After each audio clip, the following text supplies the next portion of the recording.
चाकण नगर परिषद कचराकोंडीच्या पार्श्वभूमीवर खेड तालुक्यातील सर्वच ग्रामपंचायत व नगर परिषद घनकचरा व्यवस्थापन विषय चव्हाट्यावर आला। याबाबत माहिती घेण्याचा प्रयत्न केला असता आळंदी नगर परिषद घनकचरा व्यवस्थापन संत ज्ञानेश्वर ट्रस्ट जागेत सुरू असल्याचे समजते।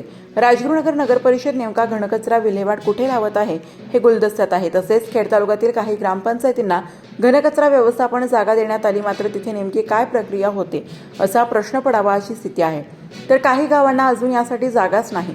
काही गावांचे जागा प्रस्ताव मंजूर नाहीत। एकंदर 192 पैकी अंदाजे 70 प्रस्ताव सन 2022 पर्यंत सादर झाले। त्यातील बोटावर मोजण्या इतके मंजूर झाले। उर्वरित 150 पेक्षा जास्त ग्रामपंचायत प्रस्तावाबाबत काही एक झाले नाही। अद्याप एकाही गावचा प्रस्ताव अंतिम मंजूर झाला नाही। यावरून मागील काळात खेड तालुक्यातील घनकचरा प्रश्नाबाबत गांभीर्याने राजकीय नेते व प्रशासकीय अधिकाऱ्यांनी काम केले नसल्याची बाब चव्हाट्यावर आली आहे। खेड तालुक्यात रस्त्यावर ठिकठिकाणी अनेक गावात दिसणारे कचऱ्याचे ढीग यासाठी पुरेसे बोलके आहेत।